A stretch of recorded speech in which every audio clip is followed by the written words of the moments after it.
മുത്തും പവിഴവും കൊയ്യാനെത്തണ പ്രാവാണ്. തങ്കക്കിടാങ്ങളെ തഞ്ചിച്ചും കൊഞ്ചിച്ചും താരാട്ടാനുള്ള പാട്ടാണ്.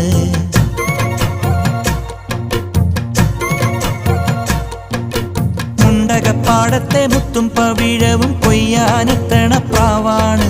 തങ്കക്കിടാങ്ങളെ തഞ്ചിച്ചും കൊഞ്ചിച്ചും താരാട്ടാനുള്ള പാട്ടാണ്. പാലാഴി തിങ്കൾ വന്നു കൊണ്ടുവന്ന പാൽക്കു